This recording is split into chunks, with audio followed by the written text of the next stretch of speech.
One college decision, that's all it took. And somehow it exploded into two completely different controversies, one in college football and one tied directly to the Cleveland Browns. When Dante Moore announced he was returning to Oregon for the 2026 season, the move itself wasn't shocking. Players return to school all the time. Development, preparation, unfinished business, that part made sense. What didn't make sense was how fast the conversation shifted away from Oregon and straight into Browns territory. That shift happened the moment Mary Kay Cabot weighed in. One tweet, a few carefully chosen words, and suddenly fans weren't talking about Moore's future anymore. They were arguing about what his decision supposedly meant for Cleveland and, more importantly, who it didn't involve. Because almost instantly, Shedeur Sanders got pulled into the discussion whether he was mentioned or not. That's where the firestorm really started. Some fans accused Cabot of trolling, others claimed she was inflating Moore's relevance to the Browns. And within minutes, timelines were flooded with frustration, sarcasm, and flat-out anger. The pushback wasn't subtle. People weren't debating football, they were questioning credibility. And here's the key part, none of this was actually about Dante Moore. It was about fear, belief, and frustration colliding at once. Fear that the media still doesn't see Sanders as the guy. Belief that Cleveland already knows who its future quarterback is. And frustration that one comment can reopen a debate fans thought was settled. What makes this moment different is how fast assumptions turned into conclusions. Moore didn't say anything about the Browns didn't respond, Sanders didn't react. But the narrative took off anyway, driven by interpretation, not confirmation. And that's why this story matters. Because when one announcement creates two firestorms, it usually means something deeper is already simmering beneath the surface. And in this case, it raises a simple but uncomfortable question. Was this really about Dante Moore? Or was it always about Shedeur Sanders? At first, this was supposed to be a simple announcement. Dante Moore deciding to return to the Oregon Ducks for another season should have been routine. Players do it every year. Development, experience, another shot at a title. On the surface, nothing about this decision screamed controversy. But this one landed differently. Moore didn't frame his choice as fear of the NFL or uncertainty about his future. He framed it around preparation, being fully ready, feeling complete as a quarterback before taking the next step. He talked about lessons learned, adversity faced, and how much more growth he believed was still ahead of him. From a football standpoint, it was hard to argue with the logic. The problem wasn't the decision itself. It was what people attached to it almost immediately. Within minutes, the conversation shifted away from Oregon and toward the NFL, specifically the Cleveland Browns. That's when the fuse was lit. Not because Moore mentioned Cleveland, he didn't. And not because the Browns responded, they stayed silent. The controversy came from how the decision was interpreted.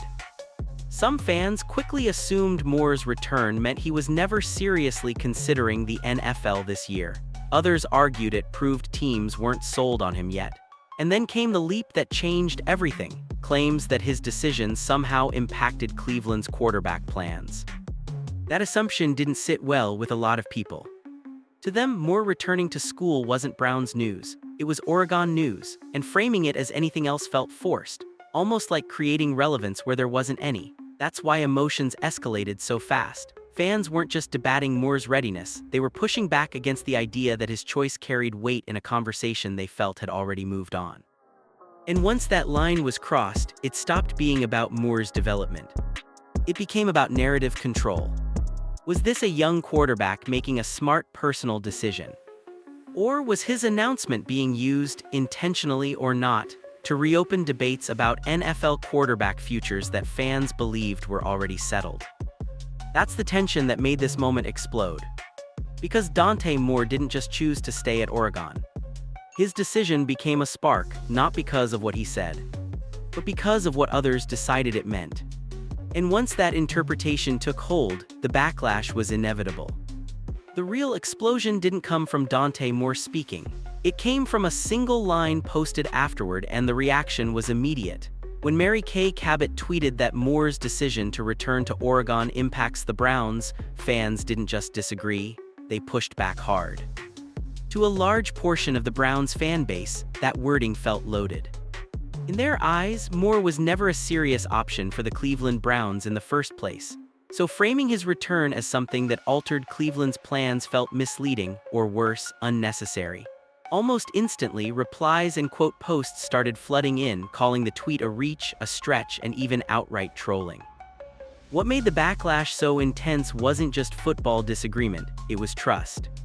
Cabot has covered the Browns for decades. She's seen as someone who understands how to phrase things carefully. That's why fans reacted the way they did. If a random account had said it, the response would have been muted. But coming from her, people assumed intent, and that assumption fueled the fire.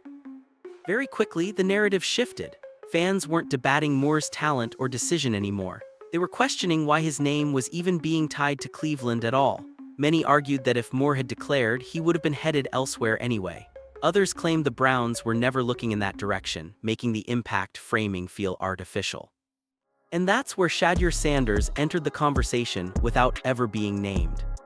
To Sanders' supporters, the tweet felt like a subtle comparison, or at least a distraction. As if Moore's decision was being elevated while Sanders' standing was being minimized. Whether that was Cabot's intention or not, perception took over. And once perception sets in, facts often struggle to catch up. It's important to be clear, there's no proof the tweet was meant to troll anyone. That part is speculation, fueled by emotion and timing, but speculation spreads fast when fans already feel unheard or overlooked. And right now, Brown's quarterback discourse is raw. What started as a simple update became a lightning rod for deeper frustrations about media framing, quarterback narratives, and who gets taken seriously. Because in moments like this, fans aren't just reacting to a tweet. They're reacting to what they believe that tweet represents. And once that line is crossed, the backlash stops being about accuracy and starts being about control of the story itself. This is where the debate really sharpens, because once the noise settled, a lot of fans started asking the same uncomfortable question. Was this ever about Dante Moore at all? Or was Shedeur Sanders the real target of the conversation from the very beginning? On the surface, nothing about the situation mentioned Sanders directly. His name wasn't in the tweet. He didn't respond publicly. The Cleveland Browns didn't issue a statement. But that's exactly why supporters felt something was off. In their eyes, Moore's decision was being framed as Browns relevant only because it reopened a quarterback discussion many believed had already moved past him. That perception matters. Among Sanders' supporters, there's a strong belief that Cleveland's direction is already leaning his way. Not officially, not publicly, but internally. So when Moore's return was described as impacting the Browns, it felt like an unnecessary detour, one that subtly implied Sanders wasn't as secure as fans think. And whether that implication was intentional or not, it struck a nerve. Some fans argue this is a pattern. They claim Sanders is consistently forced into comparison cycles he didn't ask for, while other quarterbacks are discussed in isolation. To them, Moore's announcement became another example of Sanders' narrative being shaped around him rather than by him. Of course, there's another side to this. Critics push back and say fans are reading too much into a routine news update. Reporters cover possibilities, they hedge, they leave doors open. That doesn't automatically mean disrespect or agenda. And that's fair. Media language is cautious by nature, especially in the NFL offseason when nothing is locked in. But here, why this moment didn't feel routine. If Moore was never a realistic Browns option, as many fans insist, then framing his decision as impactful feels unnecessary. And when unnecessary framing appears, people start asking why. Why bring him into the Browns conversation at all? Why now? Why in a way that invites quarterback comparisons? That's how Sanders ended up at the center of a debate he wasn't participating in. There's also the emotional layer. Browns fans are tired of uncertainty. They want clarity. They want stability. And Sanders represents hope for that, especially after years of quarterback churn. So any suggestion, implied or not, that the picture is still blurry feels like a step backward. Is that fan overreach? Possibly. Is it rooted in insecurity? Maybe. But it didn't come out of nowhere. Because when people react this strongly to what wasn't said, it usually means the underlying tension has been there for a while, just waiting for the right moment to surface. And in this case, Dante Moore's decision may have simply been the spark, not the fire. Just when the conversation seemed like it couldn't get any louder, another name poured gasoline on the fire: Jordan Seaton. His decision to enter the transfer portal didn't just surprise people. It shifted the entire tone of the debate from quarterbacks to loyalty, respect, and intent. For many fans, Seaton's move felt abrupt, even more so because of his past ties to Shedeur Sanders and the culture built around Deion Sanders. That connection mattered. In the eyes of supporters, Seaton wasn't just another player exploring options, he was part of a group that symbolized buy-in during a turbulent rebuild. So when Seaton entered the portal and then reacted online to Dante Moore returning to Oregon, the response was immediate. Fans accused him of trolling, of stirring drama at the worst possible moment, of poking at a situation already loaded with emotion. Whether that was his intention or not, perception took control fast. This is where the portal-era tension really shows. In today's college football landscape, movement is normal. Players chase opportunity, development, and increasingly financial security. That's not a secret, but fans don't always separate rights from expectations. When someone associated with a high-profile rebuild leaves and appears to comment on rivals or controversial moments, it feels personal. Some supporters framed Seaton's move as money over loyalty. Others went further, suggesting it was a slap at the culture Colorado Buffaloes have tried to establish. Again, these are reactions, not confirmed motives, but in emotionally charged fan spaces, motives get assigned quickly. What makes this situation more complicated is the contrast it created. While Moore chose to stay put and Sanders is praised for sticking through instability, Seaton's portal entry became the opposite symbol. Fair or not, fans began using it as evidence of a broader shift, that loyalty is becoming rare and those who leave are viewed with suspicion. But here's the reality that often gets lost. Entering the portal isn't a statement. It's an option, a mechanism. It doesn't automatically mean betrayal or disrespect. And reacting online doesn't always mean trolling, sometimes it's just poor timing. Still, timing is everything. In a moment where emotions were already high, Seaton's actions became part of a narrative much bigger than him. Not because of what he officially said or did, but because of what fans believed it represented. And once loyalty becomes the lens, every move feels louder than it actually is. This entire situation taps into a much bigger tension in modern football. Loyalty doesn't mean what it used to. In the transfer portal era, movement is normal, expected even. But for fans, especially those deeply invested in culture and identity, loyalty still carries emotional weight. And that's why this moment struck such a nerve. When Dante Moore chose to return to Oregon, many fans saw it as a throwback decision. Staying put, running it back, believing in unfinished business. In a sport dominated by exits and transfers, that choice stood out. It wasn't just about development, it symbolized commitment. That contrast became sharper when placed next to players who chose differently. Supporters quickly pointed to Shedeur Sanders as an example of loyalty under pressure.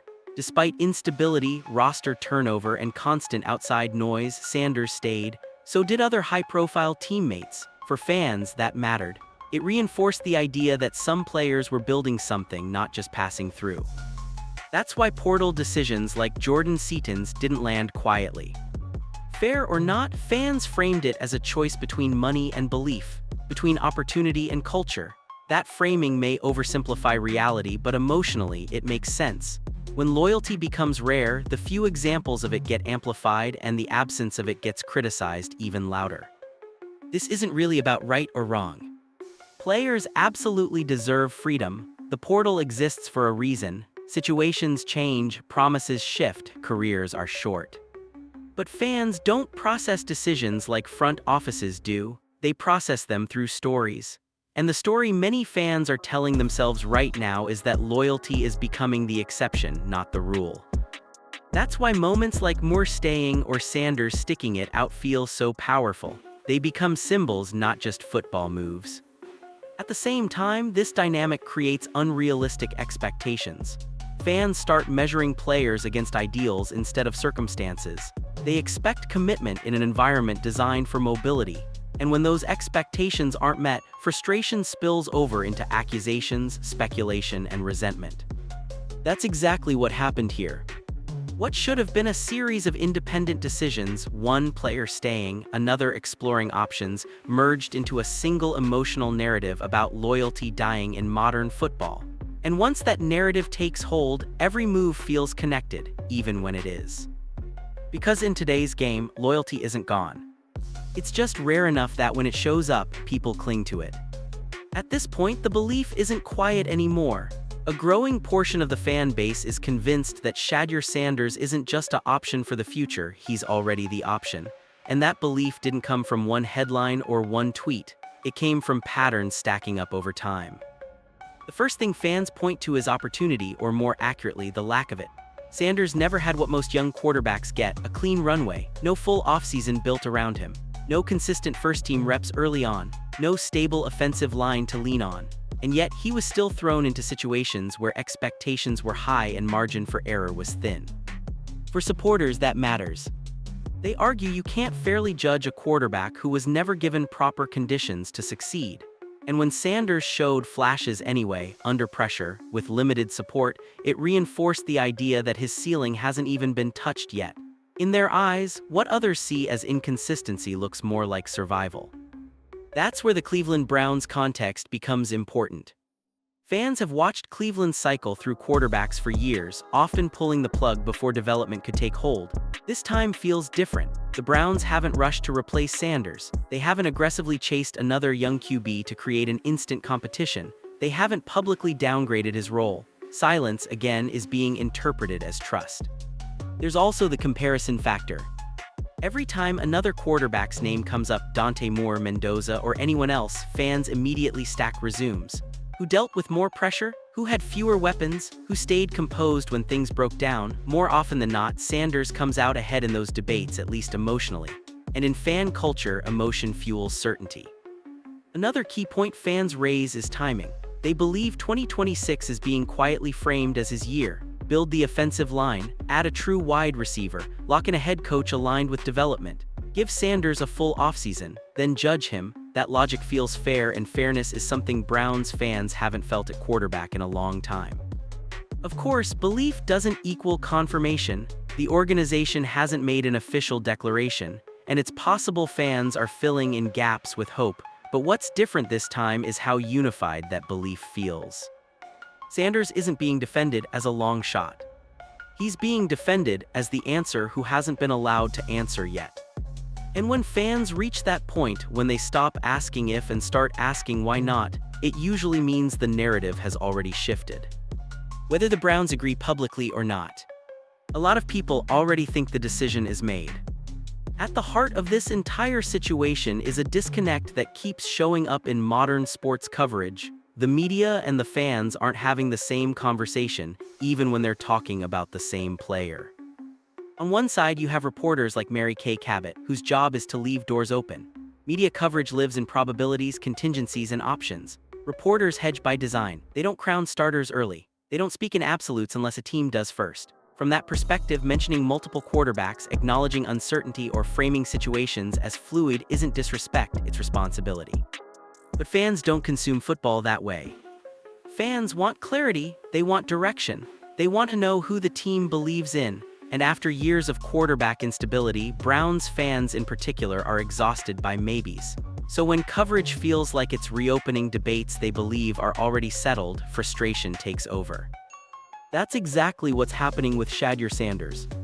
From a media standpoint, Sanders is still being evaluated. Developmental, promising, worth watching but not officially crowned. That language makes sense inside press rooms, but to fans it feels dismissive, especially when they believe the context already favors him. They see the lack of support he had, they see the patience the team is showing now, and they interpret those signals as commitment. So when reporters mention other quarterbacks or frame off-season decisions as open-ended, fans hear doubt, even when none is intended. That's where conflict forms. Media members are protecting accuracy, fans are protecting belief, and both sides feel justified. Reporters don't want to overstate what isn't confirmed, fans don't want to relive years of uncertainty because of cautious wording. Social media makes this divide louder, tweets strip away nuance, headlines get shortened, tone gets lost, and suddenly what was meant as context becomes fuel. A neutral update turns into perceived disrespect. A hedge becomes a slight. Neither side is completely wrong, but they're speaking different languages. The media is asking what's possible. Fans are asking who are we riding with? Until the Cleveland Browns make an unmistakable declaration, that gap will stay open. Reporters will continue to hedge, fans will continue to push back, and every new piece of information will be filtered through those opposing expectations. Because this isn't just about one quarterback or one tweet. It's about trust, fatigue, and a fan base desperate for certainty. And until certainty arrives, these two conversations will keep talking past each other, even while sounding like they're about the same thing. When everything finally settles, this entire situation traces back to something surprisingly small: one tweet, one announcement, and a lot of assumptions layered on top of it. Dante Moore made a personal decision about his own development. Mary Kay Cabot framed that decision through an NFL lens, and suddenly the conversation exploded far beyond what either of them likely intended. That's the reality of modern football discourse. What should have remained an Oregon story quickly became a Cleveland story. And what should have been a routine update turned into a referendum on media credibility, quarterback hierarchy, and fan frustration. Not because of new information, but because of interpretation. For Browns fans, this moment exposed something deeper. It wasn't really about Moore. It wasn't even just about Cabot's wording. It was about years of instability colliding with a fragile sense of hope. Many fans believe the Cleveland Browns finally have a direction, and that direction points toward Shedeur Sanders. So anything that feels like it reopens the debate is going to be met with resistance. From the media side, the approach is different. Reporters are trained to leave room for uncertainty because the NFL is unpredictable. They hedge to stay accurate. They connect dots cautiously. But in a moment like this, cautious framing can feel like provocation, especially when fans are already emotionally invested. That's how one tweet became many narratives. Some saw trolling, others saw overreach. Some saw disrespect toward Sanders, others saw a harmless acknowledgement of draft implications. All of those reactions say more about the audience than the information itself, because once trust erodes, interpretation fills the gap. What's important to remember is this: nothing concrete actually changed. Moore returning to school didn't suddenly alter Cleveland's plans. Sanders didn't lose ground. The Browns didn't issue a correction because internally nothing needed correcting. The noise lived almost entirely online. And that's the takeaway. In today's football ecosystem, meaning is often created after the fact. Fans project certainty where teams prefer flexibility. Media leaves doors open where fans want them shut, and social media compresses nuance into outrage. So this wasn't just one tweet causing chaos. It was one moment exposing how differently the same information can be processed. Until the Browns make an unmistakable move, one that removes all ambiguity, these interpretations will keep colliding. And every update, no matter how small, will feel bigger than it actually is. Because in the absence of clarity, interpretation becomes reality.